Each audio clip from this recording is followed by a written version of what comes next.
Hello, everyone. Thank you so much for joining us today. Today, we're going to hear from author Kelly J. Baptist. We're super excited to have her. She has written books like The Electric Slide and Kai, Isaiah Dunn Saves the Day, and Isaiah Dunn is My Hero. The Swag is in the Socks, Ebb and Flow, and her newest book, Ready, Set, Dough. So we'll hear a little bit from Kelly today, and then we're going to do some writing exercises of our own. So please help me welcome Kelly J. Baptist. Yay. All right. Let's see, I turn this on so we are good to go. Good afternoon, everyone. How are you? How's everybody? Good. Since we're a small group, we can do introductions because you're going to learn about me. My name is Kelly, and so I would like to know who you are because I might call out your name while I'm up here. So if we could start over here and we'll move that way. Why won't? Okay. Elvia, very pretty. Phoenix, I like that. Zaria, let's see, I have a Zaria in a book. I'm trying to think if that name is in here. And I have a name close to yours. It's not Phoenix, it's Felix. So there's a little similarities in here. It's what? Okay, Leslie, okay. Very nice. Well, I'm happy to be here with you guys to talk a little bit about, we're gonna have some cookie talk in this presentation because that's kind of what the book is about. I'll tell you about me and what it's like to be an author, how I became an author, and then you guys see the paper and the pencils on the table? That's because you get to do a little writing too. We'll dive into a little bit of writing. Yeah. All right, so who am I? You guys already know my first name is Kelly, which is why I put it there. And you saw that there's a J, Kelly J. Baptist. That J stands for Janine, and Baptist is there as well. One thing I love about creating characters for stories is finding out what their names mean. So I thought to introduce myself, I'd put my name meanings up here as well. So Kelly means warrior woman. And when I was young, I did not like that meaning. And I thought it was not cool. I thought it did not fit. And I wanted something better. But that is what the name means. And it wasn't until I got to be an adult and went through some things in life and had to be strong and get through stuff that I really, really embraced that meaning. And then Janine means God is gracious, and Baptist means to dip or one who baptizes. So I think about my words falling upon people or people being baptized in my words for the last name, put it all together. And of course, there are some pictures from the past that I have to include there. Where am I from? So that's the next great question that I like to go through. And I am from this great state of Michigan. There's little baby Kelly. I was born not too far from here, a little more east in Detroit, Michigan. And in Detroit was great because I have both sets of grandparents who live maybe 10 minutes away from each other. So both sets of grandparents, aunts and uncles on both sides of the family, tons of cousins, all in the same city. And I really enjoyed that. The family get-togethers and gatherings, lots of food, lots of fun, games, big-time connection. Well, my father decided that he didn't want us to grow up in the city. He's from Georgia, so he grew up in the country, and he kind of wanted to get back to a slower pace of life. So we moved to the west side of the state in a very, very small town called Berrien Springs. And when we got there, no city streets, no tall buildings, lots and lots of cornfields and farmland, and only one street light when we got there. So he got what he wanted. It was definitely a slower pace. But for me, it was an adjustment because now I'm separated from my family. And it takes a drive to go and visit. And although we did that fairly often, it wasn't the same. And so I didn't get to grow up with my cousins. Even now, when I go and visit, they are much closer to each other because they all grew up together. And I was kind of far apart. I tell you that because I think it comes out in my writing. The stuff that's happening to you as a kid, the things that you're remembering and the things that you do, if you were to grow up and be a writer, a lot of that would come out in your writing because it impacts you. So I like for my stories to be filled with family and connection and gatherings and that type of thing because I feel I missed out on it. Well, writing is a journey. And so I'll talk a little bit about how did I get to this point to be an author, where I can visit schools, libraries, events, and things like that and talk about books, and also find time to write books. Started with typewriters. It started with pencils and paper like what you have. And what I loved about writing from a young age, like your age, is that I could make it happen. Everything that you see there on the screen where it says make it happen, I could do that in a story. So you have a brother. Do you have a brother, Zaria? You do have a brother. Anybody else in here have a brother? You do have a brother? Mom, you have a brother? No. So you are like me. I did not have a brother. I have two wonderful sisters that I'm in the middle of, but I wanted a brother so bad. So I would have friends. I'd be like, you're my brother, and you're my brother, and you're my brother. One way that I could give myself brothers is to write about it or to read stories where there were brothers in the stories.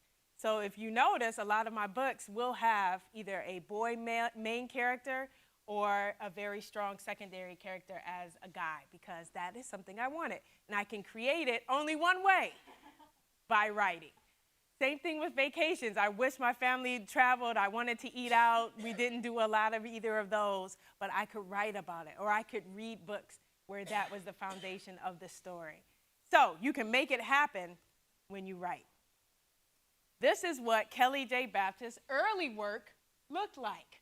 You can tell how old this is by the graphics. Extremely, extremely old, probably when we first got a computer. But I like to write poetry, and being young and not having money, this is something that I did if it was Mother's Day or somebody's birthday, and I had to write something for them. I would write notes to my father and put them in the mailbox. Writing was a big part of my life even at a young age, and this is what some of it looked like: bad handwriting, misspelled words, corny poems. That was me. This is the very first play I wrote. My mother took us to see a play, A Raisin in the Sun, and I came home and I was so excited about the play that I wanted to write one all my own. I was fascinated because I saw young people on the stage acting, and I thought that was super cool. So I came home and this is what my first play looked like. Again, with the handwriting. Again, I was using crayon to say what character was what character. And it was really a copycat of the play I had just seen. But that's how writing starts. Here's another throwback picture. At a school I went to, this is the uniform that we had to wear. And I hated it. I thought it was hideous. But I'm showing it to you today because at the bottom you see Newsletter Club. This was taken from our yearbook, and I was a member of the Newsletter Club. Probably 4th, 5th grade is when this picture was taken. So again, you see, writing was very important to me, even at a young age. And that is what I looked like then. Here is a poem I wrote in 7th grade for the 8th grade graduating class. It says, "Dreams are things that won't wear away. They stick in your mind no matter what people say. Dreams push you forward when the world pulls you back. Dreams are building blocks, and they make up for what you lack. Never get up and never give in. Remember God's love inside you, and then it goes through, let your dreams lead you." So even in 7th grade, I had this sense of dreams, this sense of doing things maybe a little different than how everybody else did them, and choosing things that made me happy, things that I was passionate about. And when I found this recently and looked at the poem, I'm like, man, that's pretty wise for 7th grade. And have I lived up to that calling to let your dreams lead you? And I think that I have. It took some time, but I have. So I want to talk about the turning point, because you can see I've been writing all along since I was a little kid, throughout high school, in college. I was always writing for contests and essays and things like this. But it wasn't until I was grown up already and had my family that the turning point happened for me. And so I was going to enter a contest, a writing contest, and I was working on my story. And sad for me, I waited until the very last day. So we are at the deadline day for the story, and everything is going wrong, as it usually does. My computer is crashing.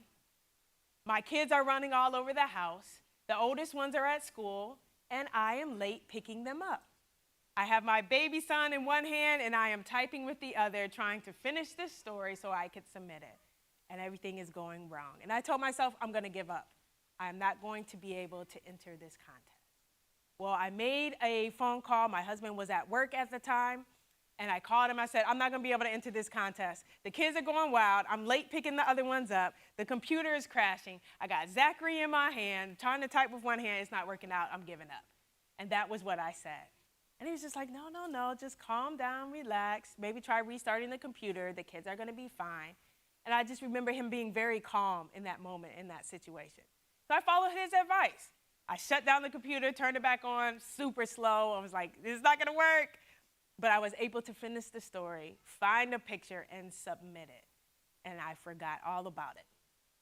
Well, a few months later, I got this email. You can see the date, August 13th. So just about, what is that, 9 years ago. Wow, that's sobering because I never thought about that. August 13th, 2015. I got this email stating that they selected my story as the winner for this contest and that I would be published in an anthology. So that's the picture that you see here. And my name is in a book with some heavy hitters, Kwame Alexander, Walter Dean Myers, Jacqueline Woodson. And this was a moment that turned everything around for me. I like to share this story because the important part is, look how close I was to giving up. Look how close I was to not entering that story because of the obstacles and the things that were going wrong. And if I had given up, I would not be standing here in front of you guys today as a published author. An author of these 8 books. And the latest one, The Band in Our Basement, comes out in November. So these are the books that I've got published, and I have no intention to stop. I'm very proud that it started with a contest win, and that I'm just able to keep doing what I really, really love to do. So those are the stories. And I know today we're focusing on Ready, Set, Doe. So I will be reading from that story. I wanted to throw in a picture of myself and my kids. I have 2 sons and 3 daughters. And then I always like to throw in a picture of my writing space. Where does an author write? The truth is, any and everywhere. A lot of times, as long as I have this, I'll write on the airplane, I'll write in the car, I'll write in the parent pickup line, I'll write in the living room, I'll write in the kitchen, but my official office space is what you see on the screen. That is actually in my closet. I had an interior designer kind of come in and help me maximize the space. And she got the furniture, kind of built the desk and the bookshelves in there because the wall is kind of slanted. But my favorite part is all of those pictures that you see on the wall. When I travel, sometimes I'll have students draw pictures for me and I'll take it home and put it on the wall. Or illustrators who their job is to illustrate. They'll have their cards, their pamphlets and things, and I'll take those and bring it and decorate my wall as inspiration. So that is where I write. And here is our book, Ready, Set, Doe. So I thought it would be really cool for you guys to listen to a sample of the audiobook, because sometimes we don't always have time or patience, whatever it is, to sit down and read a book. But I think an excellent alternative to that is to listen to the audio version. So I will play a little bit about that. But first, I'll let you know the inspiration behind Ready, Set, Doe. So this is a fundraiser packet. Parents have probably seen this. Kids, you guys probably get this at school. They want you to sell things to raise money for school. And usually with a fundraiser packet, you'll have the inside that tells you all the things that you're selling. This is featuring cookie dough, which is the same in the story. Also popcorn, things like that. But what I always wondered about is the prize sheet that comes with a fundraiser packet, where they say, if you sell this much, you can get this. And at the top, it's always some big item, like a Nintendo Switch or a DS or some kind of drone or something really big. And you've got to sell like 900 things to get it. So I always ask myself, has anyone ever sold enough to get that top grand prize? And in my mind, who would do that? Because it's way beyond what you should be selling. And that's how the idea for this story came up. My main character's name is Zoe, and she is on a quest to sell the most in her school so that she can win her dream laptop. You kind of see that in the picture here. Her computer is old and crashy, kind of like mine was, and so she wants a new laptop. So that is kind of the background of the story, and I am going to let you hear that sample, just to change it up. And this sample takes place when she finds out about the fundraiser. Here we go. Before turning to the rest of us, I was able to review all articles for next week's newsletter. Good work, everyone. Zoe, loved what you did with your piece on Mr. Stinson. Looking for more of that magic this month. I think about being low-key about Miss Douglas's comment, but I grin till my cheeks hurt. We all take in the kudos. It's not always like this. Sometimes our articles are trash, and Miss Douglas goes in on us. As cool as she is, she's also demanding. She's always saying, excellence should be your #1 goal. Fridays in journalism class are usually pretty chill. We work on getting our newsletter right and tight and ready for Monday. We also get started on articles for the following week. But before we do all that, Miss Douglas passes some papers to us. Fundraiser time, she says. Kentwood's spring fundraiser officially kicks off today and will run for 3 weeks. Proceeds will benefit field trips and clubs, including our amazing journalism club, which meets on Wednesdays after school, by the way. A few kids groan when they see the fundraiser packet. Brandon Myers, an 8th grader who's a tad bit scary, balls his up and throws it away before Miss Douglas is even done talking. Dough for dough? Really? Felix reads the theme of the fundraiser and laughs. Corny. I barely hear anything anyone says, though, because my eyes are glued to the list of prizes. Sell 5 items, get a yo-yo. Sell 20, get a glow-in-the-dark t-shirt, blah, blah, blah. But when I get to the top, the cream of the crop prizes, my heart stops. Yeah, there's this cool drone thingy, but there's also a Horizon Word Pro GT. There's a Horizon Word Pro GT. I punch Felix on the shoulder, harder than I should actually because he yelps. I'm so excited I can't even speak at first. I just point at the prize list and point and point. What, Zoe? Felix rubs his shoulder and glares at me. Dang. Felix, look.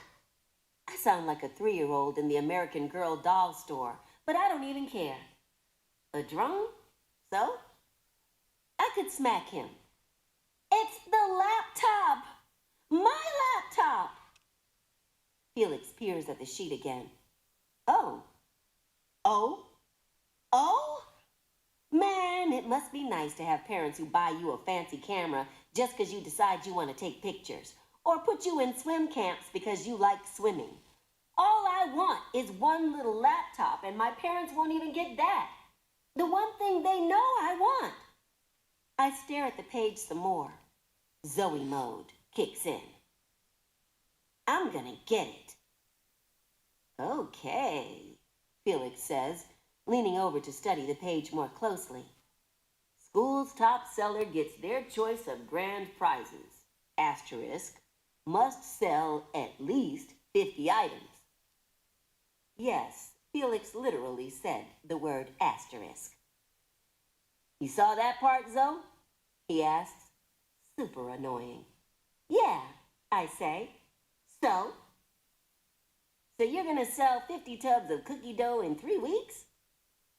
Yes, Felix, if it means I get the Word Pro. Felix shrugs, and I already know what he's gonna say next. I'll help you if you want.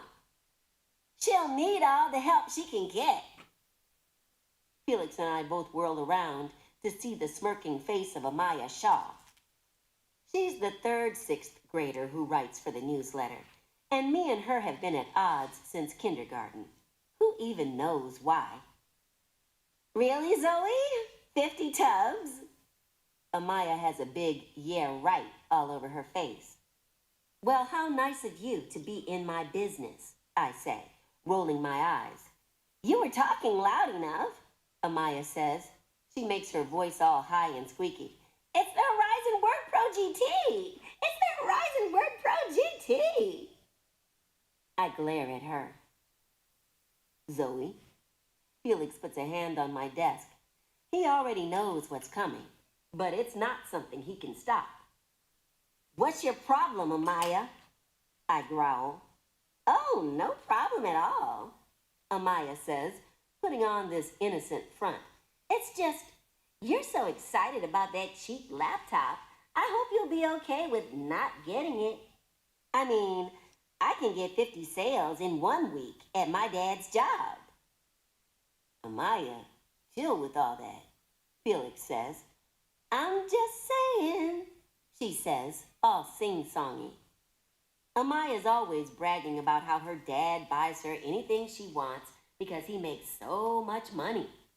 We all know he works at one of those fancy buildings downtown, but she's never said exactly what he does. Mom says people like Amaya are really insecure. That's why they have to brag about what they have or what they do. I don't know about that, though. Amaya seems overly confident to me, way worse than Felix, and what she says next makes me see red. I've never been top seller before, she says, finally walking to her own seat.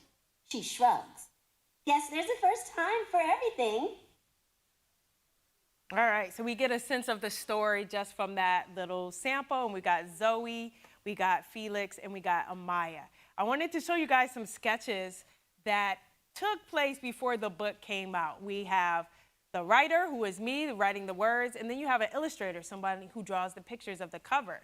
And these were the 3 choices that I was given, A, B, or C, for what I wanted the cover to look like. And you even see the name is different, so the name changed before it came to print. Which one? I think I went more with the C look, A or C, and that is the final look that she came out with. So just a little behind the scenes thing. Then let's do a little bit of writing. So based on what you heard about Zoe and kind of learned a little bit of her. We heard about Amaya, learned a little bit about her, and then we heard about Felix. So our first little writing thing is pick one of those, Zoe, Amaya, or Felix, and tell me what you know about that character. Whenever you're writing a story, you have to do some character work where you figure out what your character's favorite things are, what their name is, what's their favorite color, do they have brothers and sisters, where do they live, what are their hobbies, and you kind of write about the character. So in just a few minutes, based on what you heard, pick about Zoe, Amaya, or Felix, and tell me a few things that you've learned about that character. We'll just take a few minutes to do that. Or you could say what you want to learn. So maybe you want to know a little more about the character. So you use your pencil and paper. I'm going to do it too. There's always something to learn. And let's just take a few minutes and write about one of those characters. What you think about them.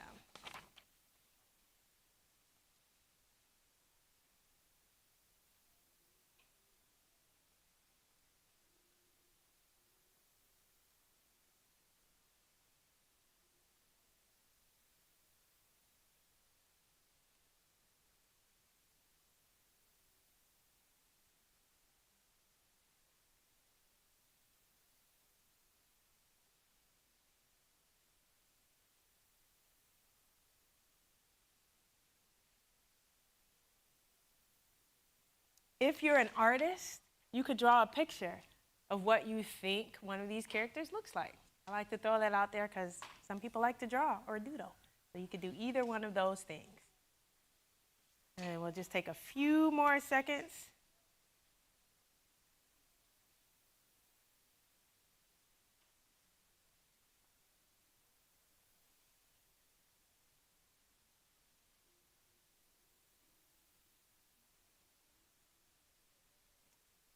All right. So I will start off just to tell you how I did it. I picked Felix. And what I think about Felix, based on what I heard, I think he's pretty chill and laid back. I think he's nice. And I think he's helpful. That's what I wrote down for him. Anybody else want to share out of who you picked and what you think about them? Miss Zaria? You picked Zoe? Uh-huh. That's good. She is very confident. She has no doubt that she is going to reach her goal with this task, even though it seems like a lot. Anybody else? Move to the next. All right. All right. There's a game I like to play called One Gotta Go. It's when you get a list of things and you have to look at it and say, which thing would I let go of? So since there's a whole lot of cookie dough in this story, we're going to go along with that theme. So if I show you this list, you're going to hold up your fingers for me. Which cookie would you let go of? Number 1, if it's chocolate chip. Number 2, if it's oatmeal raisin. Number 3, if it's peanut butter. Number 4, if it's a sugar cookie. Or number 5, if it's a gingerbread cookie. Which one of these would you let go of? Just put your fingers in the air. What would I pick? Ooh, I might go with 4. I see a 2. I see a 5. What do you have? You got 3. I see a 2 here. You got a 2. And you have, the classic chocolate chip is gone. They would all stay. So let's flip it a bit then. If we change the title of this game to only one can stay, if you could only keep one of these, what would you keep? I figured I'd see a lot of ones. You have a 4. Okay, so that is going to launch us into our next writing exercise. So the cookie that you are keeping, whether it's chocolate chip, oatmeal raisin, gingerbread, whatever, how would you describe that cookie if it was a person? How would you describe that cookie if it was a person, if it was a character? So if you pick chocolate chip, how would you describe a chocolate chip if it was a person? Chocolate chip cookie. Oh, a celebrity. I like that. Somebody else chime in. If you were watching a film and the cookies were real life, how would a chocolate chip cookie act? What would a chocolate chip cookie be like? What do you think? Rolling around, like just rolling. I think maybe that cookie would be pretty sweet. What about an oatmeal raisin cookie? Tell me about that. How would that cookie act as a personality? Yes. Bored. That's interesting. I thought older in my mind for the oatmeal raisin. I don't know why. It's like an older, kind of maybe it's knitting something off to the side, like a grandparent cookie. I don't know why. That's really good. Anybody else for the oatmeal raisin? Nosy, that's good. Nosy cookie. I like that. All right, let's move to our peanut butter. I don't know if anyone kept peanut butter, but how would a peanut butter cookie act if it was a character, do you think? Sad and cracked, because, typically we'll have them lines because you push the fork in it. So sad and cracked. Maybe it's more of a depressed cookie. I like that observation. That's really, really good. Anybody else for the peanut butter cookie? Maybe it's a little nutty. I don't know. That's some good observations. What do you have? Never mind for peanut butter?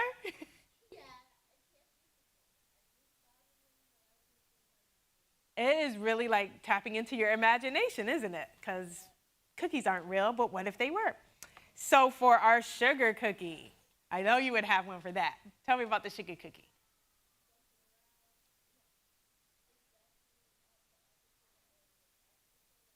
Opposite of the couch potato, jumping around, very active. What did you have over here? Was that what you're going to say? Yes, very active, an active cookie. You got more? Tell me more. Sweet, very sweet. What do you have? Scared of humans. They probably all would be very terrified of humans because we're coming for you. Zaria, what else do you have? Push-ups. Because it has so much energy, it has to get the energy out. That's good. Sugar cookies. All right. And last but not least, our gingerbread cookie. What would that be as a character? Yes. A little board, okay. Phoenix, what do you have? Getting chased. It would just, maybe it would be bullied. It's the one that's always getting chased. They're like, run, run, you have legs. Always getting chased. I like that. You got another one? That's what you think? Okay. It's the imagination in it. It just comes out how it does. Anybody else for our gingerbread cookie? All right, I'm going to go back to our character list. And we only heard a few minutes about these characters. But which one do you think Zoe's favorite cookie would be? When you think about Zoe, which cookie would be her favorite, do you think? Phoenix? The chocolate chip. I kind of lean that way too. What do you think? Number 4, the sugar cookie. All right. And Amaya. We kind of heard about Amaya. She's not as nice. What cookie do you think she would be? The gingerbread? Okay. What do you guys think? The peanut butter. That's a good choice. Peanut butter. And then last but not least, Felix. Which one do you think his favorite cookie would be? Yes.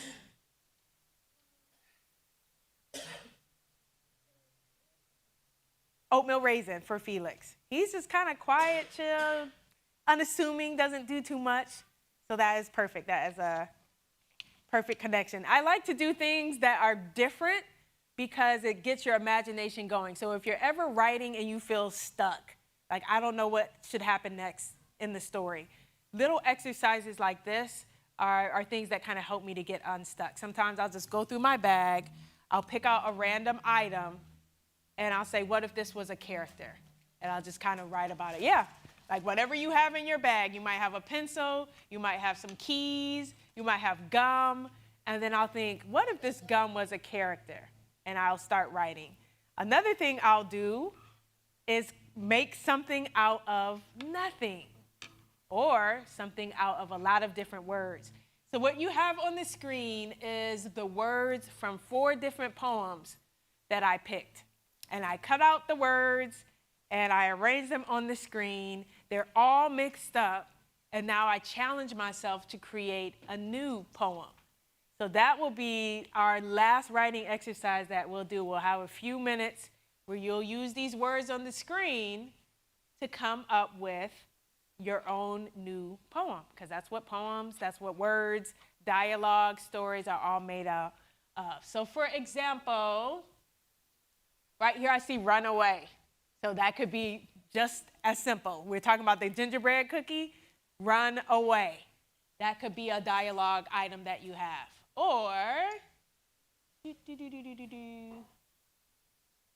I sleep funny.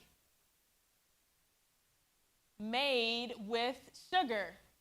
So we're just going to look through there and see what we can come up with, what words you can put together to form something new. And we'll just take a few minutes, jot it down, and then we'll see who wants to share out. Write it on your paper so you don't forget. And try to do as many as you can.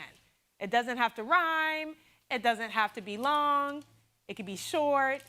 Just see how you can put these words together to create something new. And I am going to do it too, because it's always a cool exercise. Ooh, in creativity.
maybe one more minute to come up with our new statements, poems, dialogue.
Okay.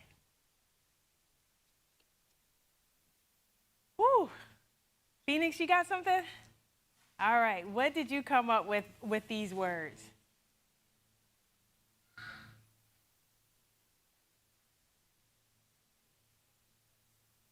Yay! Do you know what? I wrote the same thing about catching a spider. Very cool. Zaria, what do you have?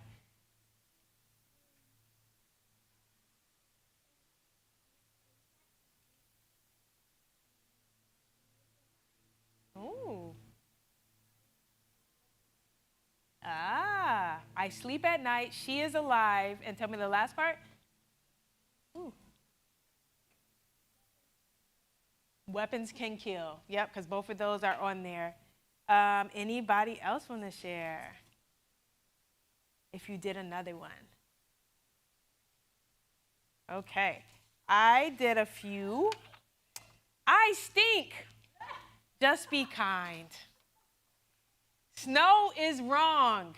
Allow sun instead. And I wish I could tell the weather that because I know it's coming.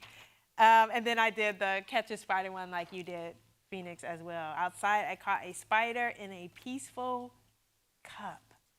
So these actually come, like I said, from 4 different poems. But when you mix them up, you have created something that is completely different. I Sleep at Night was not in the original poem. And Snow is Wrong was not in the original poem. But because we used our imagination and we took our time to look at it and come up with something new, that's what we did. And this is a very cool practice or writing exercise that you could do if you're bored, because it takes time to try to put these together, or if you're stuck in a story that you are trying to write. So that is our next one. And then I wanted to leave time for questions. If you guys have any questions for me, I am happy to answer them. There is no dumb questions, all good questions. Of this book, I have not thought about a part 2. Most people don't ask about that one, but that is a very good question. When you read this book, it's kind of wrapped up at the end. My editor had mentioned before it could be a series. So I would just have to come up with new adventures for Zoe to be on.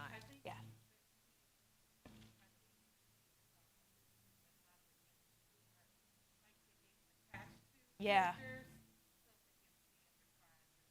Yeah. Yep. And I remember her asking that, and I kind of wrote new titles to see what else I would want to have Zoe into. Maybe she's trying to run for class president, or maybe she has to help her big brother with something. And those are thoughts. So we shall see. We shall see. That's a very good question. I only have two books that are series. I'll go back to that page. The Isaiah Dunn is My Hero, and Isaiah Dunn Saves the Day. And Isaiah's story starts in the orange book, Flying Lessons. So that's the short story that won the contest. That's where Isaiah starts. And then you can continue his story by reading Isaiah Dunn is My Hero and Isaiah Dunn Saves the Day. But that's a very good question. I think that might be where I go, is to start trying some series work for kids. Yes. That's another cool thing that I would love to do. And I'm not sure how that process works, because I don't draw. That would be a disaster. But you would have to connect with an artist who could illustrate your story as you're doing the words. So I would love to do that as well. I guess that's on my writing bucket list, to do a graphic novel. Is that what you like? Are those your favorites? Who do you like, or what book series do you like right now? You said SWAT Team? Oh, okay, got you. Yep, that's really cool. And then you have something to look forward to. So my youngest son, I think he's still into it. Dog Man has the household in a chokehold, because every time one comes out, he's got to read it, and he reads it so fast. And it was the same with like Diary of a Wimpy Kid, those things. And there are just so many books, so you're always anticipating a new one coming out, and it's very cool. Yes, I was going to mention that, with the same character name. Yep, that's a good one. Yes.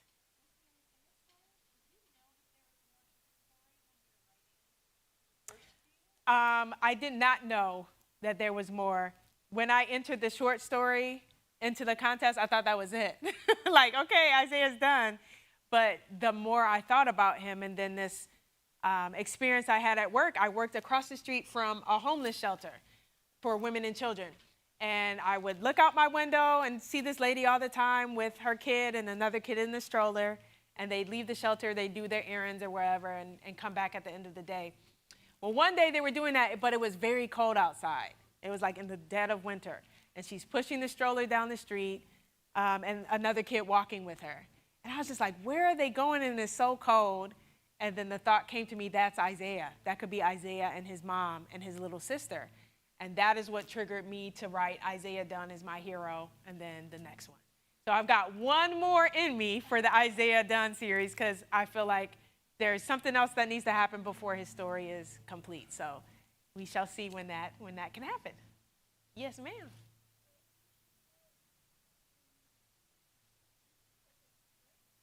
From Isaiah, I've been on a break. I've definitely been on a break from him. It's been a couple years. Yes, it's time to get back in. It's time to get back in, because technically the third book, if I was doing every 2 years, should have been out this year. But I've done some other things in the meantime. But I haven't stopped thinking about him. He's the one who got all of this started. So I think maybe one more Isaiah book. And I also like spinoffs. You know, maybe characters like Felix from this book might have his own book, something like that. Isaiah's little sister, her name is Charlie. I thought about doing that as maybe an early reader, but so we can get from Charlie's perspective, just different ideas that I've had as I write. That's cool too. I have not seen that done. So that would be a unique approach to combine my own characters in a story. You've heard it here first, folks. Miss Zaria. Like, what would happen if my characters met? Right? So Isaiah, Zoe, Xavier, Dakari, Ebony, Kai, Kenny, like all the characters in my stories, what would happen if they met? Would they get along? Would they clash? That's a very good idea. That's a very, actually, now I'm like, huh. Sure, yeah, because you could see them all. You could visually see it too.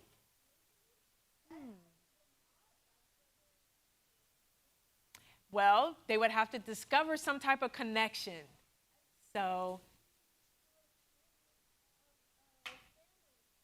a family, they could find out that, hey, you are my second or third cousin.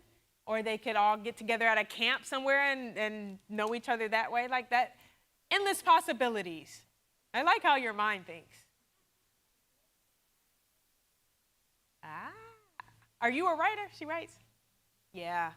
Yep. I love the way your mind thinks. That's how an author's mind thinks. You give me one idea, and then it starts going into so many different spirals and things like that. Any other questions? Any other questions? Yes. Yeah.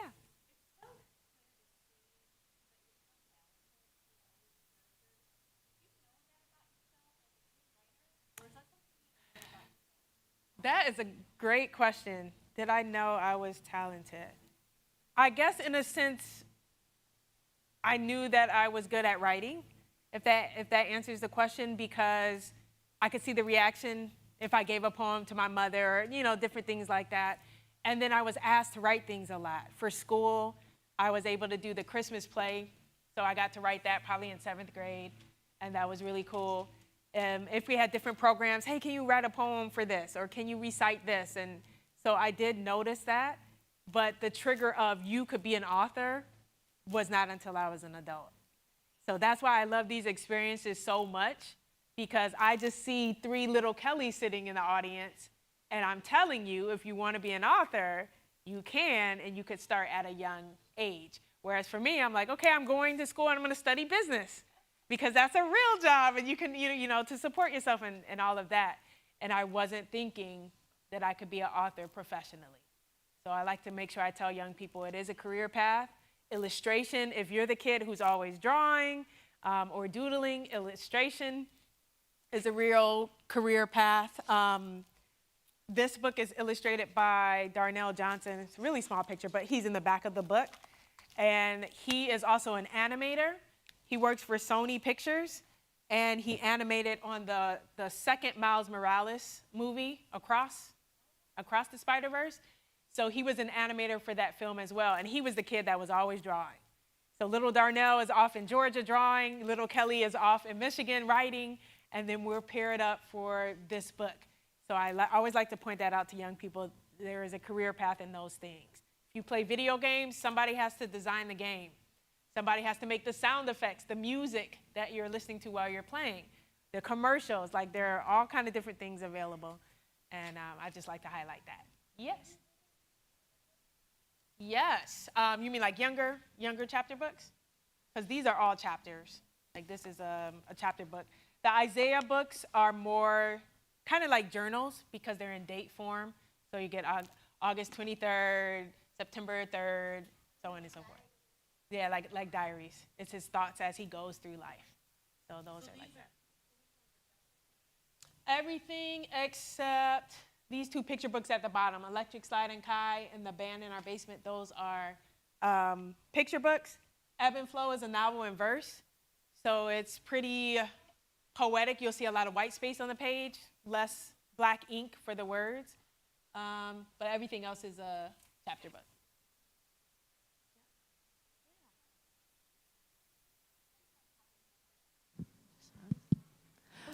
Just wanted to mention that we have all of these books at the library. And not only do we have the print versions of these books at the library, you can also check them out, ebooks and e-audiobooks through Libby.